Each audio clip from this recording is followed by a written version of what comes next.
তো কবরের আগুন কেমন আগুন, ওই কবরের আগুন যদি কোনো বান্দার একটা অঙ্গে লাগিয়া যায়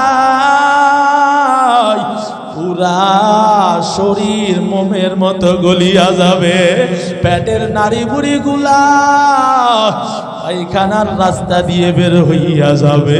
এরে আল্লাহর গোলাম সহ্য করতে পারবা না, ওই কবরের ভয়ান্তরে ঢুকাও, ওই কবরের ভয়ান্তরে ঢুকাইয়া গুনাহ ছেড়ে দাও, আর গুনাহ করব না, আর নেক কাজ ছাড়ব না, নিয়ত করিয়া নাও। এরে আল্লাহর বান্দা, নিয়তেই বরকত। দুনিয়ায় থাকতে থাকতে তওবা করলে কবুল হবে, আর চক্ষু বন্ধ হয়ে গেলে হাজার তওবা করলেও কোনো কাজে আসবে না। এখন যদি আল্লাহকে ডাক দিয়া বলতে পারো, ও দয়ার মালিক, জিন্দেগি তো গুনাহে কাটাইয়া দিলাম, গুনাহ ডানে তাকাইলে গুনাহ, বামে তাকাইলে গুনাহ, রে আল্লাহর বান্দার এত গুনাহ, কিয়ামতের ময়দানে গুনাহ লুকানো যাবে না।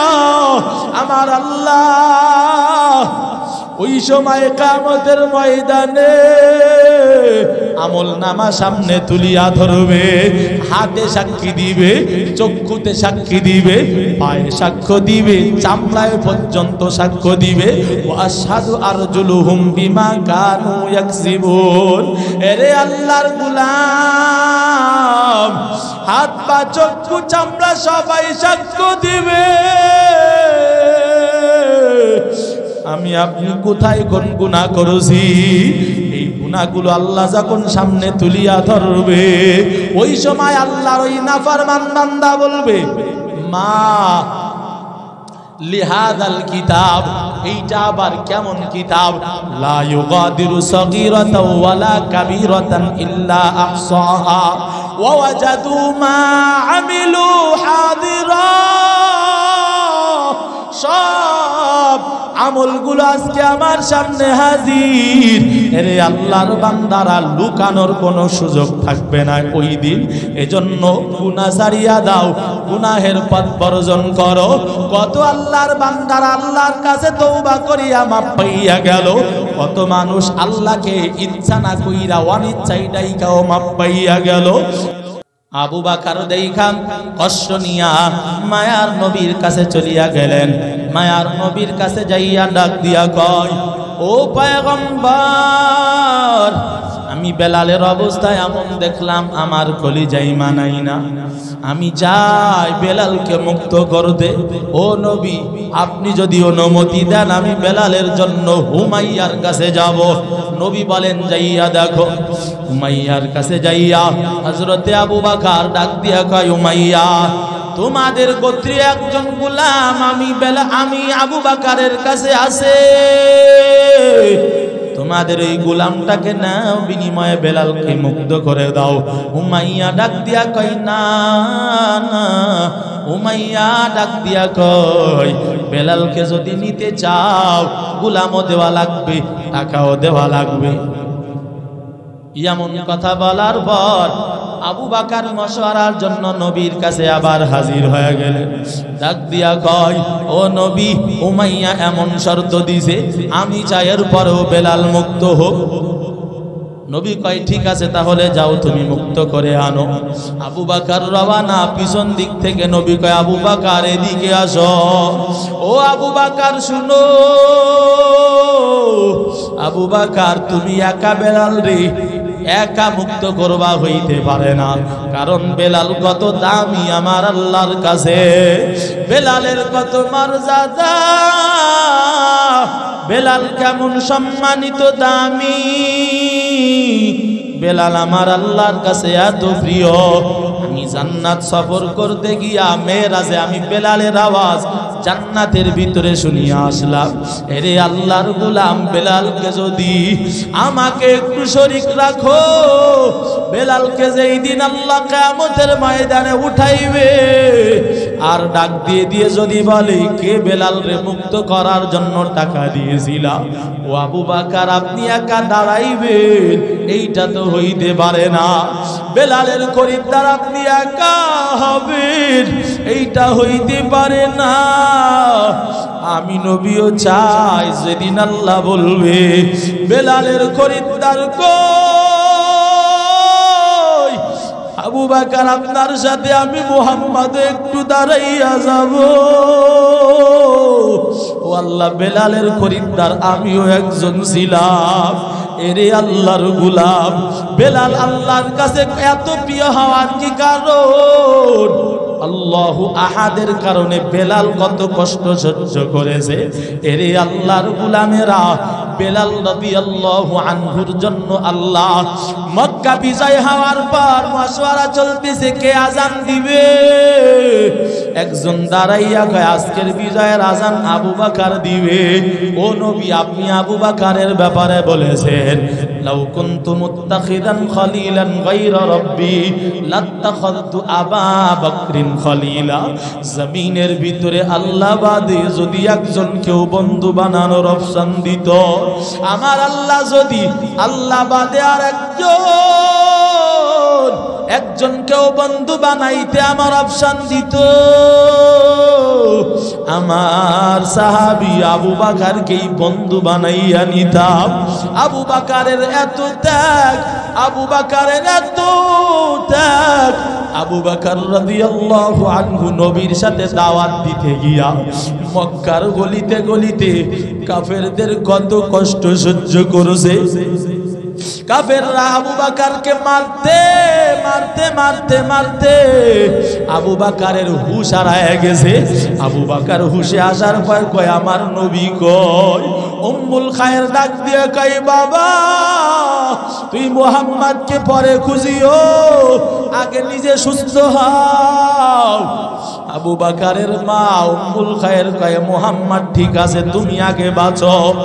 আবু বকর কয় ও মা, মুহাম্মদ যদি না বাঁচে, আমার নবী যদি না বাঁচে, আমি আবু বকরের বাঁচিয়া কোনো লাভ নাই।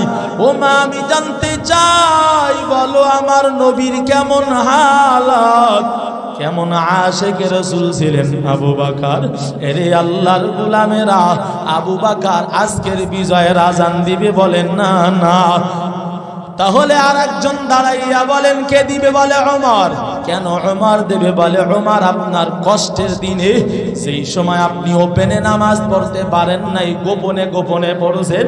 ও নবী, 39 জন মুসলমান নিয়া আপনি গোপনে নামাজ পড়েছেন।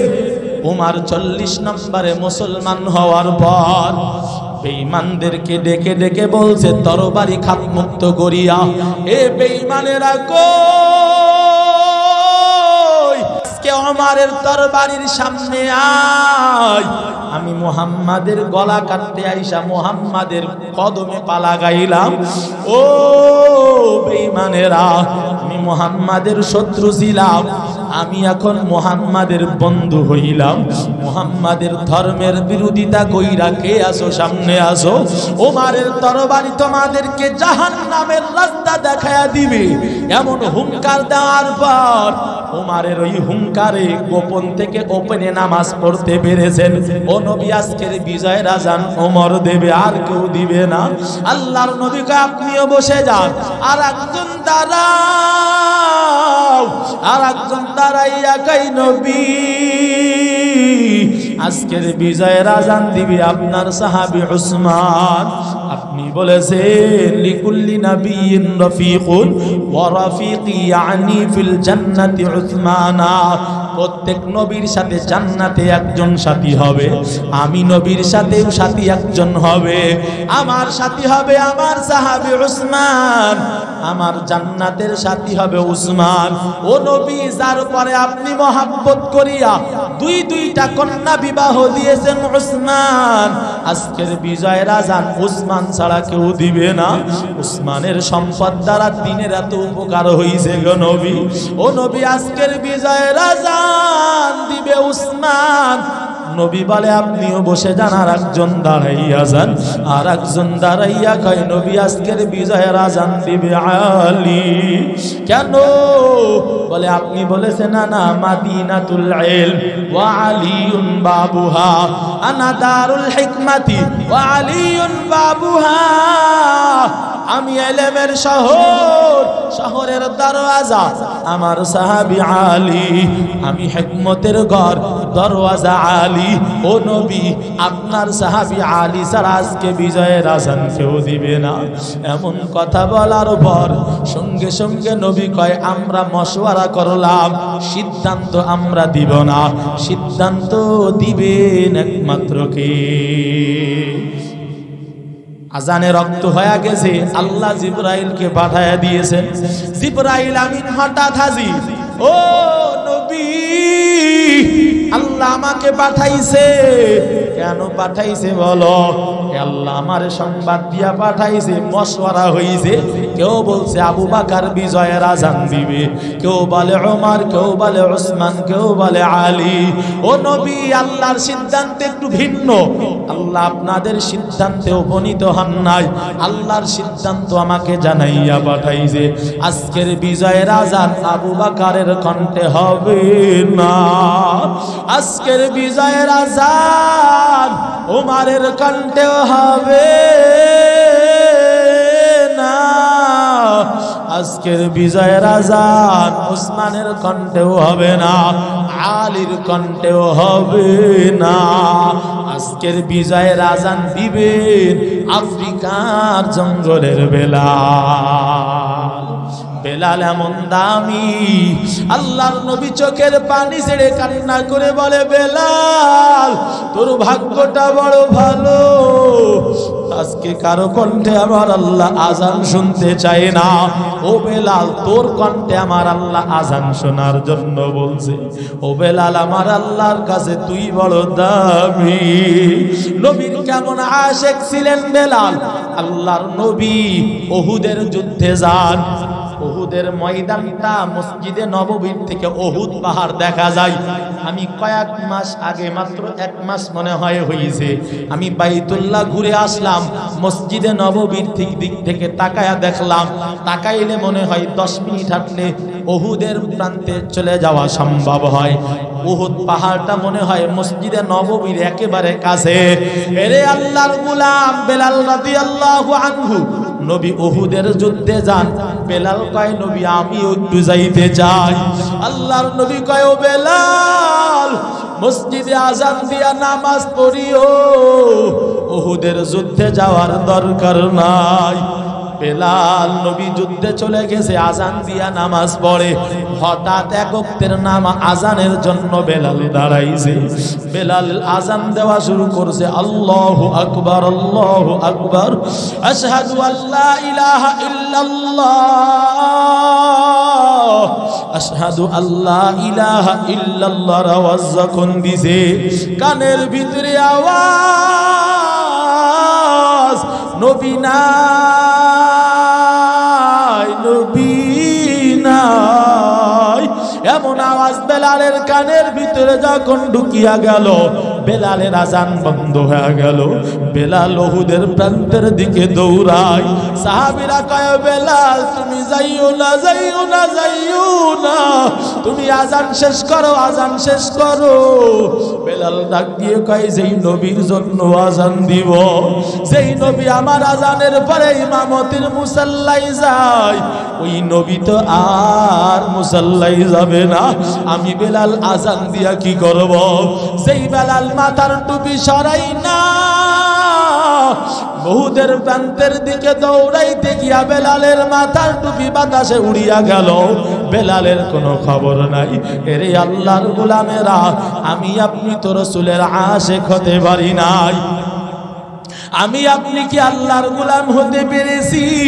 এরে আল্লাহর বান্দারা, কি জিনিয়া, কি পুঁজি নিয়ে আল্লাহর দরবারে গিয়ে হাজিরা দিবেন? মরাই তো লাগবে। দুনিয়াতে কেউ বাঁচতে পারে না, আপনিও পারবেন না, আমিও পারবো না।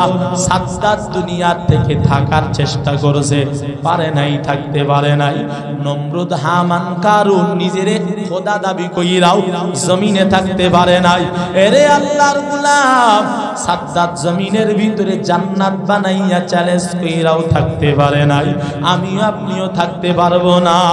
বিদায় তো নিয়াই যাব, কি নিয়া বিদায় নিতেছি একটু ভাবিয়া দেখেন, একটু ফিকির করিয়া দেখেন, কি আমল, কি পুঁজি নিয়া।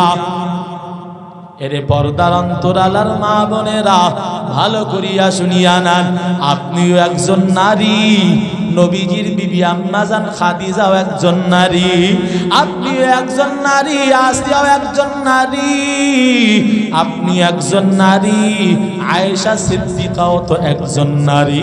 তাদের জীবনের দিকে তাকাও, তারা কেমন ভাবে দুনিয়ার ভিতরে চলছে, কেমন ভাবে কবরের ভয় পাইছে। আম্মা জান খাদিজা তার জিন্দেগির ভিতরে পাওয়া যায় খাদিজাতুল কুবরা একদিন বইসা বইসা কান্না করতেছে। নবী ডাক দিয়ে কয়, খাদিজা তুমি কেন কাঁদো?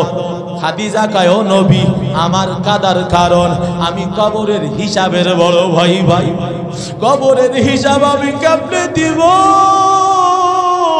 মুনকার নাকির আয়েশা সওয়াল করবে, মান রাব্বুকা ওয়া মা দীনুকা ওয়া মান নাবিয়ুকা মান হাদার রাজুল আল্লাযী বুইতা ফীকুম। আমার কাছে যদি প্রশ্ন করিয়া বসে, আমি খাদিজার বড় ভাই। এ পর্দার অন্তরালার মা, ওরে খাদিজা খুয়াইলিদের মেয়ে, দিনের জন্য রাসূলের কাছে সব দিয়ে দিয়েছেন। ও নবী, আমি ইসলামের জন্য বাবার সব সম্পদ বিলীন করলাম। এত কিছু ত্যাগ স্বীকার করার পরেও খাদিজা কান্না করে আর বলে, ও নবী আমার কবরের হিসাবের বড় ভয়। আপনি কি ভাবিয়া বসে আছেন? নিজে কি ভাবছেন জান্নাতি হইয়াই গেছেন? অথচ নবীজি নিজের মেয়েকে ডাক দিয়া বলেন, ইয়া ফাতেমা তু আনকিদি নাফসাকি মিনান নার। ও ফাতিমা, নিজের নফসকে জাহান্নামের আগুন থেকে বাঁচাও, জাহান্নামের আগুন থেকে নিজের নফসকে বাঁচাও। ও ফাতিমা, কবরে যে যদি বলো আমি মুহাম্মাদের মেয়ে, এই পরিচয়ে কোনো লাভ হবে না। ও ফাতিমা, আমল করো, আমল দিয়া নিজের জিন্দেগিটা সাজাও। জিন্দেগির ভিতরে আমল সাজাইয়া যদি কবরে যাও, ওই কবরে গেলে কবরটা জান্নাতের বাগান হয়ে যাবে।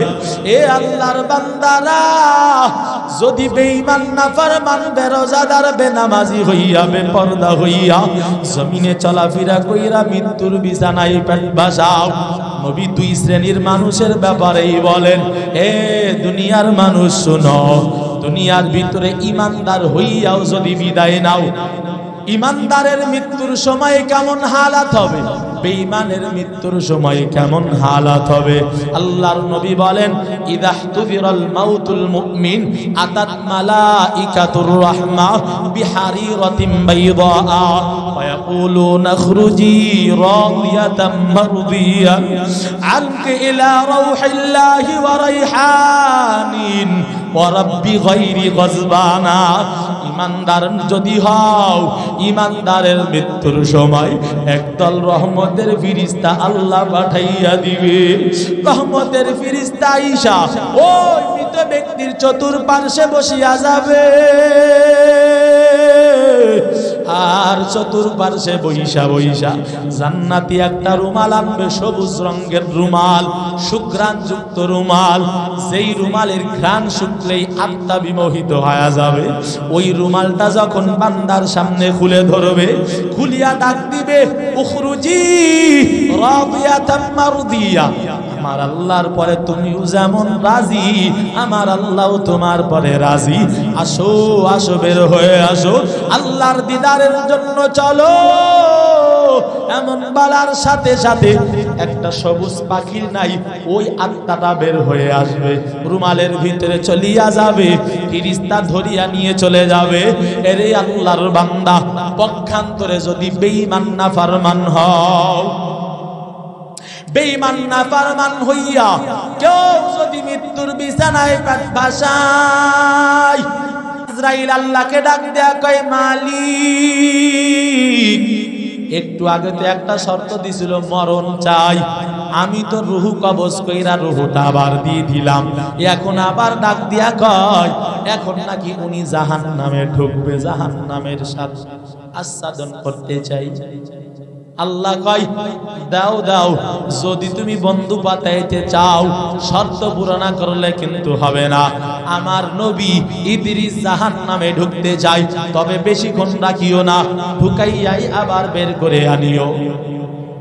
জাহান্নামে ঢুকাইয়া বের করে আনছে, নবীর শরীর একেবারে বেখায়ে দেওয়া অবস্থা। এই নবী এবার বন্ধু পাতান কয় না, এখনো আর একটা শর্ত বাকি আছে।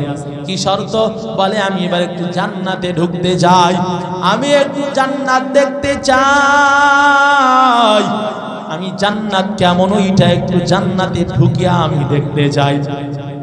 আজরাইল আল্লাহকে ডাক দিয়া কয় আল্লাহ, আপনার নবী ইদ্রিস জান্নাতে ঢুকতে চাই।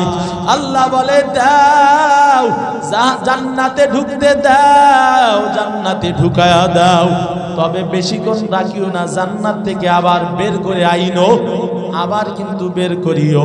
এমন বলার পর আজরাইল ইদ্রিস নবীরে জান্নাতের ভিতরে ঢুকাইয়া দিলেন। জান্নাতে ঢুকছে তো ঢুকছে, আর বের হতে চাই না। ডাক দিয়া কয় নবী কি ব্যাপার, শর্ত দিছিলেন, শর্ত পুরা করলাম, বন্ধু পাতাবেন নি? কয় হ্যাঁ, বন্ধু এখন পাতাইতে রাজি। এখন বন্ধু পাতাইতে রাজি, আসো জান্নাতের ভিতরে আসো। কয় না, বের হয়ে আসে। কয় না না, আর বের হব না, বের হব না, আর বের হতে চাই না। ওরে মানুষ মারা যাওয়ার পর ওই মানুষটাকে যদি পাপ কাজ করিয়া ফেলাই, সর্বপ্রথম জাহান্নামের আগুন দ্বারা জ্বালাইয়া ওই মানুষটার খারাপ রক্তগুলো সব একেবারে রেফারিং করিয়া ওই মানুষটাকে আবে হায়াতের পানি দ্বারা ধুইয়া আল্লাহ জান্নাতে ঢুকাইয়া দিবে। জান্নাতে একবার যারে ঢুকাবে আর জিন্দেগিতে বের করবে না। মানুষের শেষ ঠিকানা কোথায়? জান্নাত। আরে শুরুতে যদি বদামল করেও থাকে জাহান্নামে যাবে, এরপরে জান্নাতে, জান্নাত থেকে আর কেউ বের হবে না। তো সুতরাং আমার তো মৌত হইছে, আমি জাহান্নামেও গেছি, এরপরে জান্নাতে আসছি। সুতরাং আমি জান্নাতে আইছি যখন, আর ফিরতাম না। এন বন্ধু যদি পাতাইতে যাও আমার কাছে আসতে হবে, জান্নাতে আসো বন্ধু হবে। এরে আল্লাহর গোলাম, ঘটনাটা বোঝানোর জন্য বলতেছি। ইদ্রিস নবীর যেই মৃত্যুটা আজরাইলের কাছে শখের মৃত্যু ছিল, ওই মৃত্যুর স্বাদ কেমন ছিল আল্লাহর নবী কয়। ইদ্রিস নবীর মৃত্যুর বর্ণনা আল্লাহর নবী দেয়, এত কষ্ট। ইদ্রিস নবী কয় আমার মৃত্যুর কষ্টটা এমন ছিল, একটা জেতা ছাগল যদি উল্টা করে ঝুলাইয়া মাথার এখান থেকে টান দিয়া চামড়াটা ছিলা হয়, ওই চামড়া ছিলা টান দিলে যেই পরিমাণে কষ্ট ওই পশুটা পায়, এর থেকে কোটি কোটি কোটি গুণ, এর থেকে হাজার হাজার কোটি কোটি গুণের কষ্ট আমার ওই শখের মৃত্যুতে হয়েছিল। এরে আল্লাহর গোলামেরা, ও যুবক, ও পর্দার অন্তরালার যুবতী বোন, মৃত্যুর যন্ত্রণার সময় যদি বেঈমান নাফরমান হইয়া কানের ভিতরে হিন্দি গানের বাজনা লাগাইয়া রাতের বেলা যদি মরণ হয়ে যায় রে যুবক, কি অবস্থা হবে ভাবিয়া দেখো।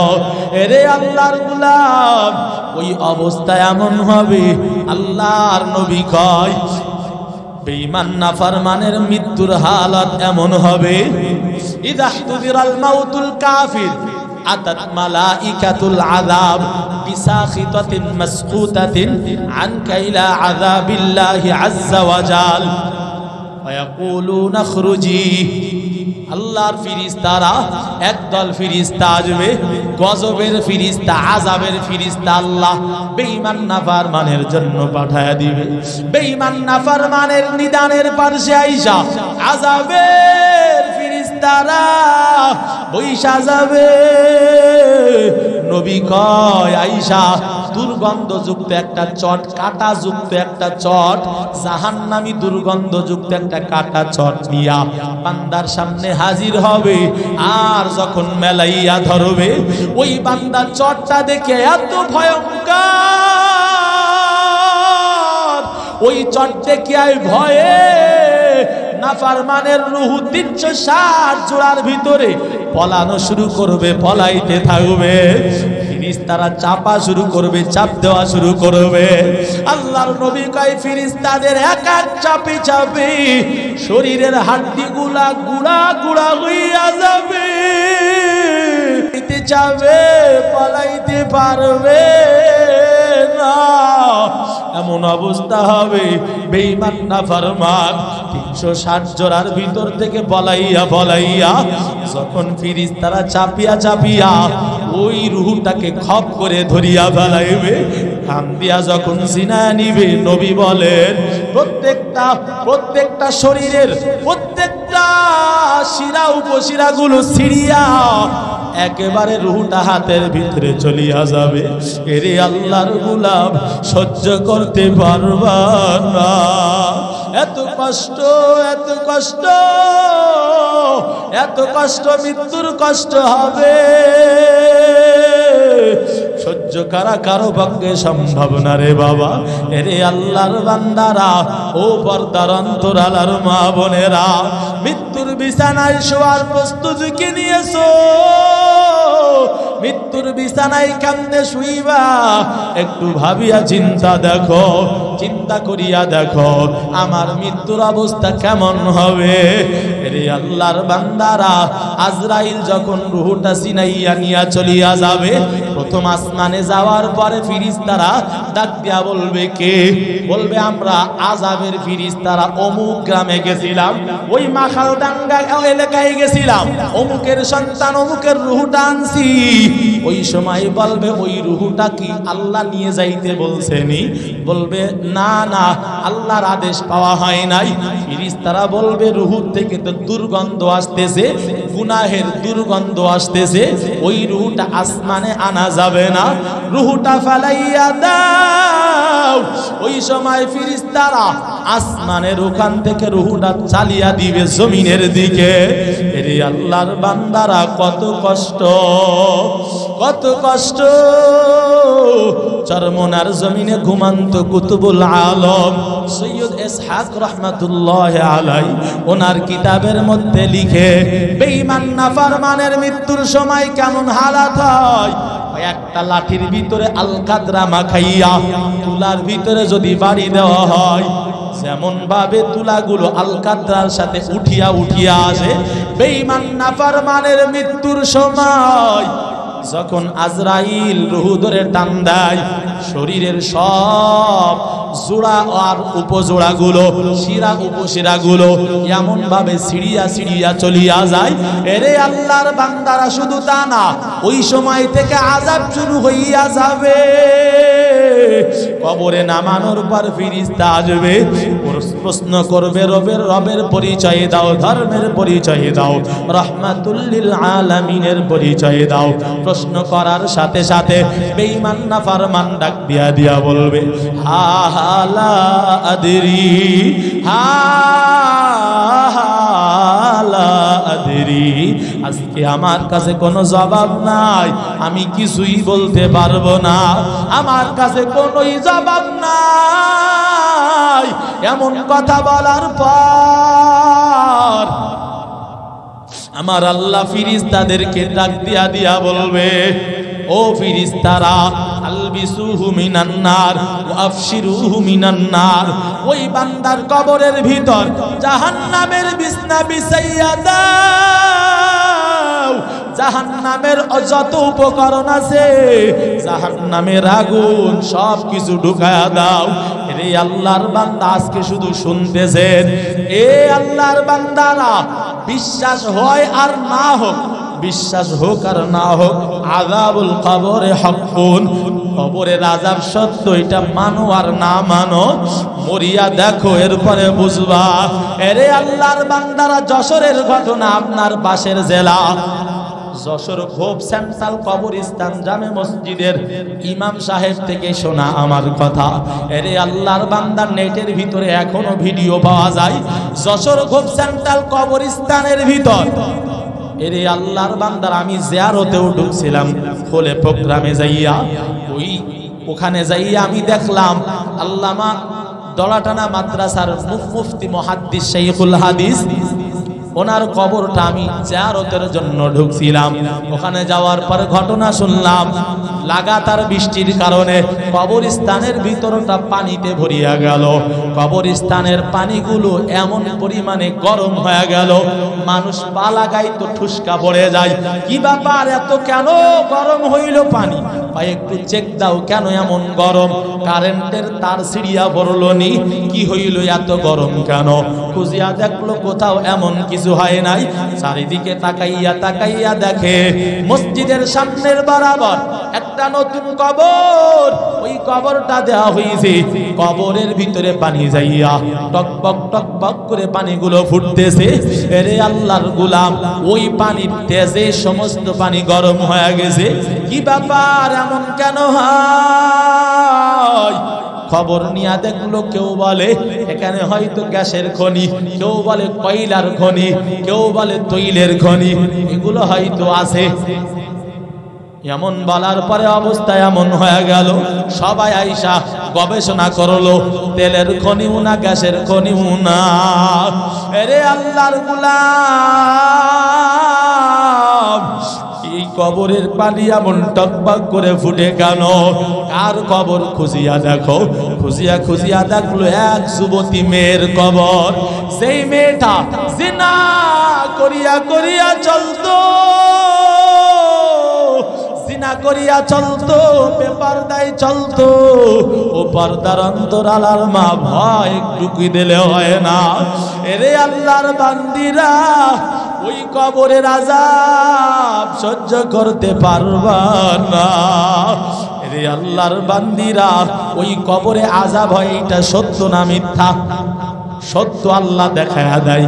এরে আল্লাহর বান্দারা ও যুবক ভাই, ওই কবরের ভিতরে নাফরমান হয়ে গেলে কবরের সাপ কেমন তেজস্ব সাপ, দুনিয়ার সাপে যদি কারো কামড়ায়, ওরে আল্লাহর বান্দারা, দুনিয়ার সাপের বিষ কুজা দ্বারা ছাড়াইলে নামিয়া যায়, কিন্তু কবরের সাপের পাওয়ার কেমন? মায়ার নবী কয়, কবরের সাপ, একটা সাপ যদি দুনিয়ার ভিতরে মুখটা বের করিয়া একটা নিঃশ্বাস ছাড়িয়া দিত, পুরো দুনিয়াটা জ্বলিয়া তামা হইয়া যাইত, একটা উদ্ভিদ জন্মাইত না। বেঈমান নাফরমান বেনামাজি বেপরদাওয়ালার কবরে আমার আল্লাহ একটা সাপ না, দুইটা সাপ না, 70 থেকে 99টা সাপ ঢুকায়া দিবে, সহ্য করতে পারবা না। ওই কবরটা ছোট্ট মাটির ঘর, ওই সাপের কামড় সহ্য করতে পারবা না। রে আল্লাহর গোলাম, দুনিয়ার আগুন কবরের আগুন কেমন জানো? আল্লাহর নবী কয়, ওরে দুনিয়ার আগুনের থেকে কবরের আগুন হবে কোটি কোটি গুণের তেজ। দুনিয়ার আগুন হাতে লাগলে হাত জ্বলে, পায়ে লাগলে পা জ্বলে, দেহেই লাগলে দেহ জ্বলে, কিন্তু কবরের আগুন কেমন আগুন? ওই কবরের আগুন যদি কোনো বান্দার একটা অঙ্গে লাগিয়া যায়, পুরা শরীর মোমের মতো গলিয়া যাবে, পেটের নাড়ি বুড়ি গুলা পায়খানার রাস্তা দিয়ে বের হইয়া যাবে। এরে আল্লাহর গোলাম, সহ্য করতে পারবা না। ওই কবরের ভয়ান্তরে ঢুকাও, ওই কবরের ভয়ান্তরে ঢুকাইয়া গুনাহ ছেড়ে দাও, আর গুনাহ করব না, আর নেক কাজ ছাড়ব না, নিয়ত করিয়া নাও। এরে আল্লাহর বান্দা, নিয়তেই বরকত। দুনিয়ায় থাকতে থাকতে তওবা করলে কবুল হবে, আর চক্ষু বন্ধ হয়ে গেলে হাজার তওবা করলেও কোনো কাজে আসবে না। এখন যদি আল্লাহকে ডাক দিয়া বলতে পারো, ও দয়ার মালিক, জিন্দেগি তো গুনাহে কাটাইয়া দিলাম, গুনাহ ডানে তাকাইলে গুনাহ, বামে তাকাইলে গুনাহ, রে আল্লাহর বান্দার এত গুনাহ, কিয়ামতের ময়দানে গুনাহ লুকানো যাবে না। আমার আল্লাহ ওই সময় কিয়ামতের ময়দানে আমল নামা সামনে তুলিয়া ধরবে, হাতে সাক্ষী দিবে, চক্ষুতে সাক্ষী দিবে, পায়ে সাক্ষ্য দিবে, চামড়ায় পর্যন্ত সাক্ষ্য দিবে। ওয়া আশহাদু আরজুলুহুম বিমা কানু ইয়াকসিবুন। এরে আল্লাহর গোলাম, হাত পা চক্ষু চামড়া সবাই সাক্ষ্য দিবে, আমি আপনি কোথায় কোন গুনাহ করেছি। এই গুনাহগুলো আল্লাহ যখন সামনে তুলিয়া ধরবে, ওই সময় আল্লাহর ওই নাফরমান বান্দা বলবে, মা লিহাদাল কিতাব, এইটা আবার কেমন কিতাব, লা ইউগাদিরু সাগীরাতাও ওয়ালা কাবীরাতান ইল্লা আহসাহা ওয়া ওয়াজাদু মা আমিলু হাদিরা। সব আমলগুলো আজকে আমার সামনে হাজির। এরে আল্লাহর বান্দারা, লুকানোর কোনো সুযোগ থাকবে না ওই দিন। এজন্য গুনাহ ছাড়িয়া দাও, গুনাহের পথ বর্জন করো। কত আল্লাহর বান্দারা আল্লাহর কাছে তওবা করিয়া মাপ পাইয়া গেল, কত মানুষ আল্লাহকে ইচ্ছা না কইরা অনিচ্ছায় ডাইকাও মাপ পাইয়া গেল। মুসা নবীর জামানায়, সংক্ষেপ কথা বলিয়া শেষ করব, মুসা নবীর জামানায় এক আল্লাহর বান্দা 40 বছর মূর্তির সনাম সনাম বলিয়া ডাকছে। হঠাৎ জবান দিয়া সমাদ বের হয়ে গেছে। আর সমাদ শব্দ আমার আল্লাহর সিফতি একটা নাম, আল্লাহুস সমাদ। এই সমাদ শব্দটা বের হওয়ার সাথে সাথেই আমার আল্লাহ জবাব দিয়ে কয়, লাব্বাইক ইয়া আবদি, এ বান্দা আমারে ডাকো কেন বলো, আমি আল্লাহ গাজির, আমি আল্লাহ গাজির, আমি আল্লাহকে ডাকো কেন বলো। মূর্তি পূজারী ডাক দিয়া কয়, হায় হায়, 40 বছর আমি সনামকে ডাকলাম, আমার সনাম ডাকে সাড়া দিল না। আর আমার রব কেমন দয়ার আল্লাহ, আমি ইচ্ছা করেও ডাকি নাই, সফাতে লিসান ভুলে বের হইছে সমাজ। আপনি কেমন দয়ার মালিক, আমার এক ডাকে আপনি সাড়া দিয়ে দিলেন। আমি আর সনামের পূজা করব না, আমি এখন সমাদের গোলাম হইয়া গেলাম। এরে আল্লাহর বান্দারা, 40 বছর পরেও মূর্তি পূজকরে আল্লাহ যদি ডাকে সাড়া দিতে পারে, আমি আপনি তো আখেরি জামানার মহাব্বতের নবীর মহাব্বতের উম্মত। আপনি আমি যদি আল্লাহকে ডাক দিয়া বলি, আল্লাহ মাফ করে দেন, আমার আল্লাহ মাফ করতে সেকেন্ড সময় নিবে না। এজন্য গুনাহ করিয়া ফেলাইছি, আর গুনাহ করব না, আর পাপের পথে চলব না। তওবার যদি নিয়ত হয়, মুনাফিকিনা যদি না থাকে, খাঁটি তওবার নিয়ত যদি হয়, আল্লাহকে 2টা হাত দেখাইয়া দেন। ও দয়ার মালিক, কুদরতের নজর দিয়া তাকাইয়া দেখেন, আয় আল্লাহ, আপনার গোলামেরা 2টা হাত তুলেছে, তওবার নিয়তে আপনি কবুল করে নেন। আয় আল্লাহ, মনের নেক আশাগুলো পুরা করিয়া দেন। আয় আল্লাহ, আপনি আমাদের সকলের জীবনের গুনাহগুলো মাফ করে দেন। আয় আল্লাহ, বাবা মার খেদমত করার তৌফিক দান করেন। আয় আল্লাহ, গুনাহমুক্ত জিন্দেগি দান করেন। গুনাহের মহাব্বত অন্তর থেকে দূর করে দেন। আয় আল্লাহ, নেকের মহাব্বত অন্তরে ঢুকাইয়া দেন। আয় আল্লাহ, তওবার উপরে ইস্তেকামত থাকার তৌফিক দান করেন। আমিন।